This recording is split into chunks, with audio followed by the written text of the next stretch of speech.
Hola amigas, el Señor las bendiga. Ya estamos de regreso con los últimos versículos del capítulo 11 del Evangelio según Juan.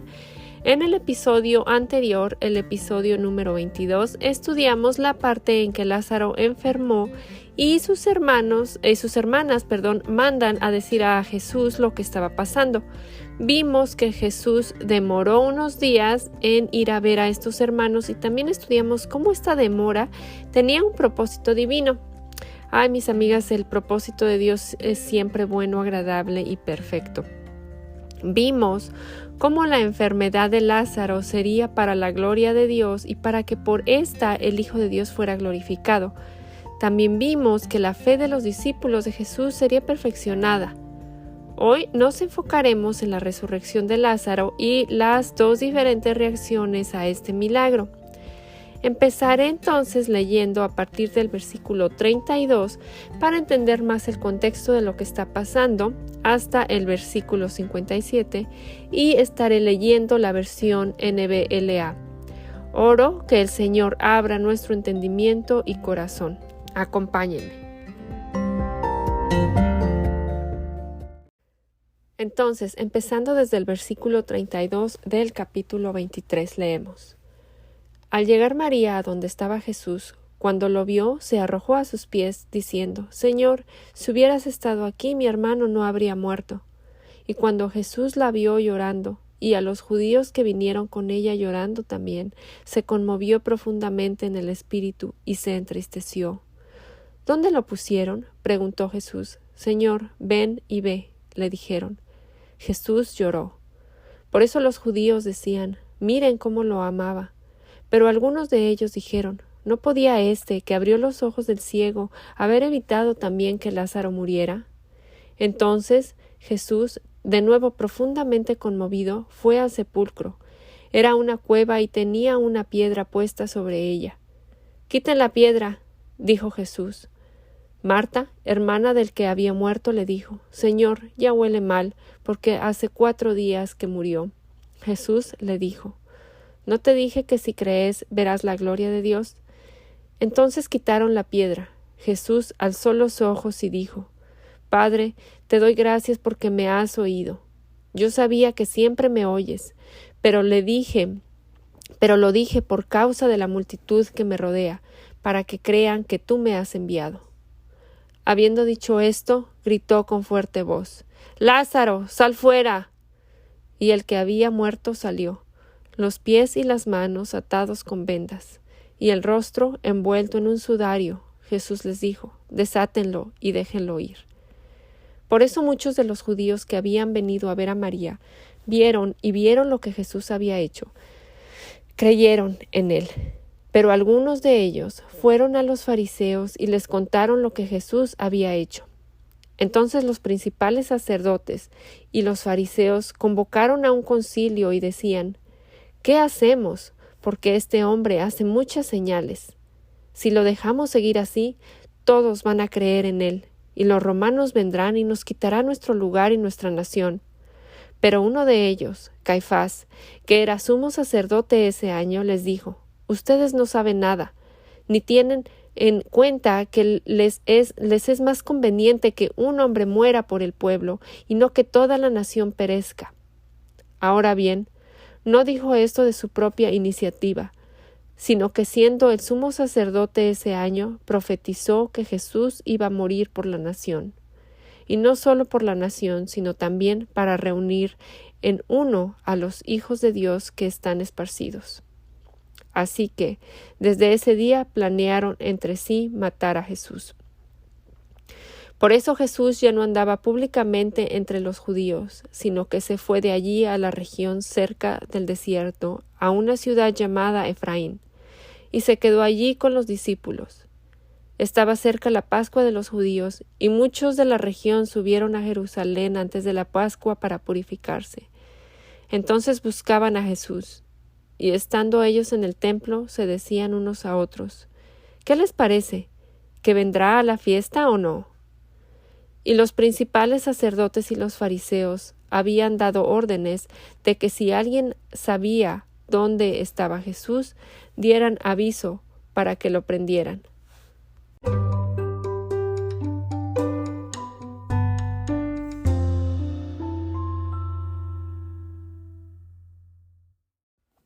Vemos que Jesús se turbó, se conmovió profundamente. Él lloró. Y yo me preguntaba, ¿por qué? ¿Por qué lloraba si él sabía que resucitaría a Lázaro? La palabra conmovió y turbó en el griego denota ser movido por la ira, expresar una fuerte indignación, es decir, una emoción profunda que amonesta con severidad. Significa agitar de aquí para allá, sacudir de un lado a otro. Jesús entonces estaba enojado, indignado por los estragos del gran enemigo del hombre, la muerte. Y sabemos que Jesús, días después, estaría muriendo muerte de cruz, y 3 días más tarde estaría resucitando para sentarse a la diestra del Padre. Jesús, Dios encarnado, venció a este enemigo, y en él tenemos la victoria sobre la muerte, si estamos en Cristo. El corto versículo 35 nos dice, Jesús lloró. Jesús sintió compasión por las hermanas de Lázaro y por los judíos que estaban llorando con ellas. El apóstol Pablo en Romanos 12, después de toda una exposición de la justificación por fe, le dice a la iglesia, ámense los unos a los otros con amor fraternal, respetándose y honrando mutuamente. Nunca dejen de ser diligentes, antes bien, sirvan al Señor con el fervor que da el Espíritu. Alégrense en la esperanza, muestren paciencia en el sufrimiento, perseveren en la oración, ayuden a los hermanos necesitados, practiquen la hospitalidad, bendigan a quienes los persigan, bendigan y no maldigan. Alégrense con los que estén alegres, lloren con los que lloran. Cierre de comillas. Jesús nos dejó el ejemplo de lo que es llorar con los que lloran. ¿A Jesús le importa nuestro dolor? Bueno, la respuesta, según el texto, es que le importa. De hecho, le importa profundamente. Él se conmovió. Él estaba profundamente conmovido, agitado y enojado debido a la muerte de su amigo Lázaro. Él cuida y sigue cuidando de aquellos que lloran lágrimas de angustia, pérdida y dolor. Como comenta John MacArthur, en referencia a este texto, Jesús lloró por la muerte de Lázaro porque se conmovió, expresó compasión por sus amigos. Fue, básicamente, tentado en todos los puntos como nosotros. Él sintió lo que nosotros sentimos. Y como dice Hebreos 4:15, porque no tenemos un sumo sacerdote que no pueda compadecerse de nuestras flaquezas, sino uno que fue tentado en todo según nuestra semejanza, pero sin pecado. Estaba llorando con los que lloraban. Estaba llorando por el dolor de María y Marta. Esta es la empatía, la simpatía, la ternura, la bondad de Cristo manifestada. Cierre de comillas. Ahora, al ver los judíos que Jesús lloraba, unos decían, miren cuánto lo quería, pero otros decían, que le abrió los ojos al ciego no podía haber impedido que Lázaro muriera. Cierre de comillas. Jesús, por supuesto que pudo haber sanado a Lázaro y evitar que muriera. Sin embargo, como lo vimos en el episodio anterior, él tenía un propósito en haberse demorado y llegar a cuando Lázaro ya tenía 4 días de muerto. Esto sería una oportunidad para enseñarles el otro de los yo soy, es decir, yo soy la resurrección y la vida. Jesús entonces ordenó que se quitara la piedra del sepulcro. María objetó que ya llevaba el cuerpo ahí 4 días y que olería mal. Jesús sigue con su propósito en mente, la gloria de Dios. No importaba el olor, su querido amigo Lázaro resucitaría. ¿No es esto lo que hace Jesús todavía, amigas? ¿No nos da vida cuando estamos muertas en nuestras transgresiones y pecados? Cuando llevamos años y décadas muertas, Él todavía está trayendo a personas de la muerte a la vida. Gloria a Dios. La salvación le pertenece a Él, de principio a fin. Vemos después que ellos quitaron la piedra del sepulcro. Jesús alzó los ojos y dijo, Padre, te doy gracias porque me has oído. Yo sabía que siempre me oyes, pero lo dije por causa de la multitud que me rodea, para que crean que tú me has enviado. Cierre de comillas. Jesús se asegura de que las personas que están a punto de presenciar este milagro sepan que está haciendo la voluntad de su Padre, quien está en el cielo. Él le da gracias porque siempre lo escucha y el propósito es que ellos crean que Él es el Mesías. Su objetivo era que el Padre y el Hijo fueran glorificados y que ellos creyeran que Él es quien decía ser. Ahora vemos que, habiendo orado, Jesús gritó con fuerte voz: «¡Lázaro, sal fuera!». R.C. Sproul comenta: Jesús no susurró una invitación.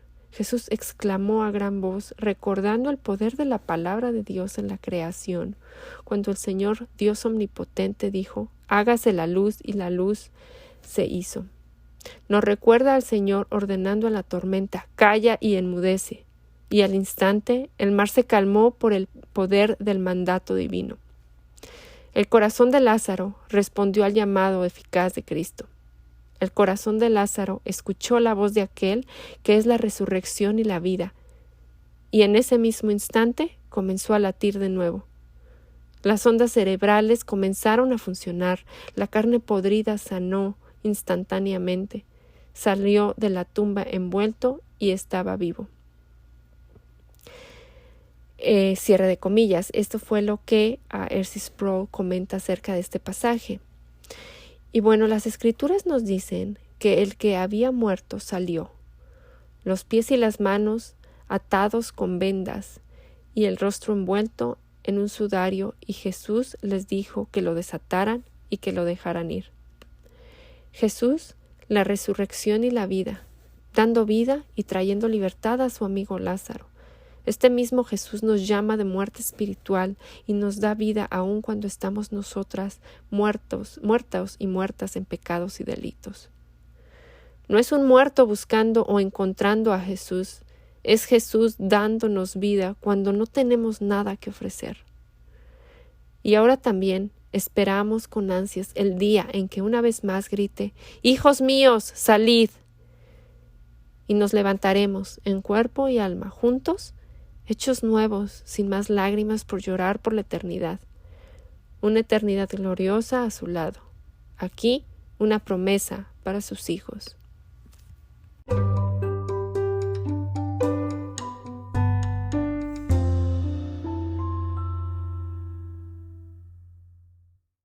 Veamos ahora, ¿cuál fue el resultado de este milagro? Una vez más, división. Dos respuestas. Muchos de los que habían presenciado el milagro de resurrección creyeron, pero otros fueron a los fariseos a contarles lo que Jesús había hecho.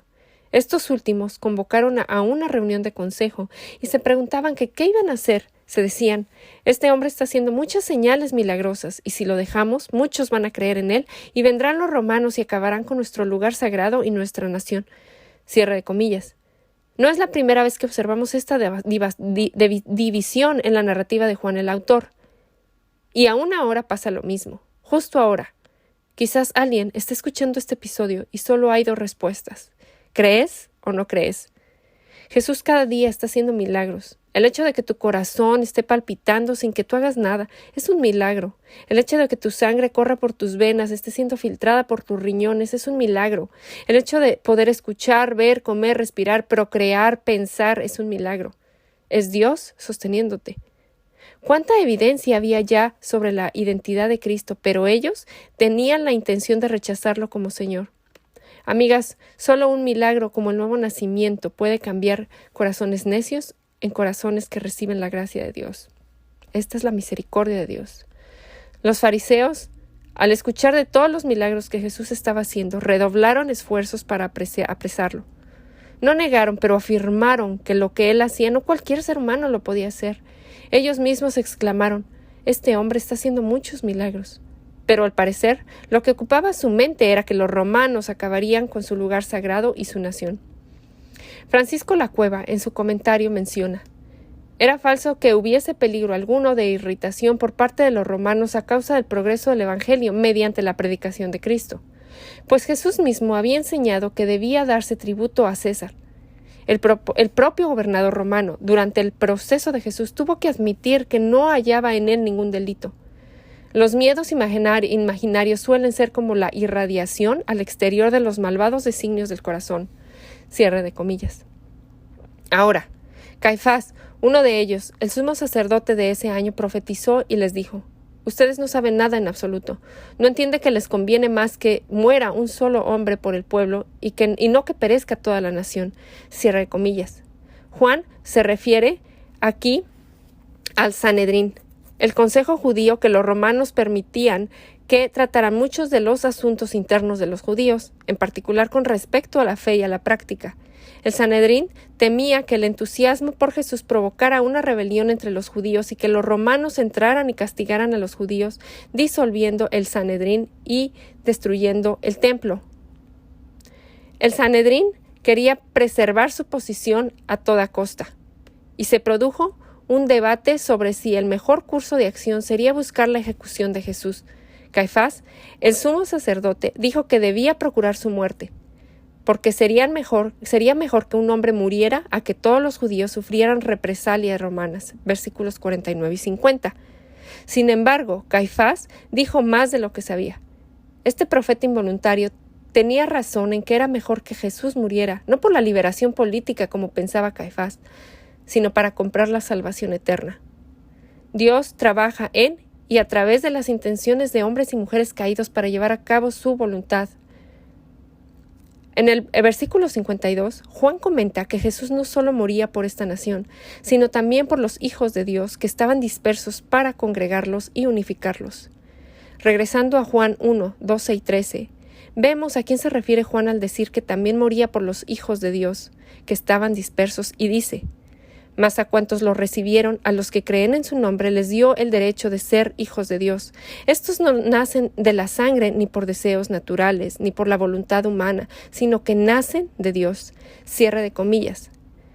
La doctrina de la expiación limitada ha sido tema de debate por mucho tiempo. El mismo Juan, en 1 de Juan, capítulo 2, versículo 2, dice: mis queridos hijos, les escribo estas cosas para que no pequen, pero si alguno peca, tenemos ante el Padre a un intercesor, a Jesucristo, el justo. Él es el sacrificio por el perdón de nuestros pecados, y no solo por los nuestros, sino por los de todo el mundo. Ahora, aclaro, Juan no está enseñando universalismo. El mismo Juan hace la distinción entre hijos de Dios e hijos del diablo. En 1 de Juan 3:10. Los que creemos, según Juan 1, versículos 12 y 13, somos los que hemos nacido de nuevo, nacidos de Dios, y también esto lo podemos leer en 1 de Juan 5, 1. Todo el que cree que Jesús es el Cristo ha nacido de Dios. Cierre de comillas. Entonces, a menos que ignoremos el resto de las Escrituras, podríamos decir que el mundo, en 1 de Juan, capítulo 2, versículo 2, se refiere a cada persona sobre el planeta Tierra. Juan aquí, en 1 de Juan capítulo 2, versículo 2, enseña que Dios es imparcial y esto es consistente con el resto de las Escrituras, es decir, que Jesús murió tanto por gentiles como por judíos. Es beneficioso al analizar el griego o hebreo, pero no podemos ignorar el contexto, tanto inmediato como de las Escrituras en su totalidad. Amigas, recordemos que la Escritura interpreta a la Escritura. Por último, debido a esta actitud hacia Jesús, él ya no andaba en público entre los judíos, sino que se retiró a una región cercana al desierto, a un pueblo llamado Efraín, y ahí se quedó con sus discípulos. Cristo vino a morir, pero moriría en el momento y lugar de su elección. Aunque los hombres lo matarían, él daría su vida voluntariamente en el momento apropiado, según su voluntad, y nadie se la quitaría antes. Amigas, aquí en el entendimiento del corazón queremos proporcionarles recursos bíblicos que las edifiquen. He tenido la oportunidad de participar en una traducción acerca del calvinismo y arminianismo por el ministerio de Every Woman a Theologian, y ella profundiza con gracia y respeto en este tema de la expiación limitada que mencioné anteriormente y en general en la doctrina de la gracia. Esperamos pronto poder compartir este material con ustedes para que puedan adquirirlo en español. Como cada episodio, oramos que sea para la gloria de Dios y para expandir su reino. Pueden mandarnos sus comentarios o inquietudes por medio de nuestra página web www.elentendimientodelcorazon.com o a través de nuestras redes sociales en Facebook o Instagram. Les amamos en Cristo Dios las bendiga y nos escuchamos la próxima semana con un nuevo episodio, si Dios permite.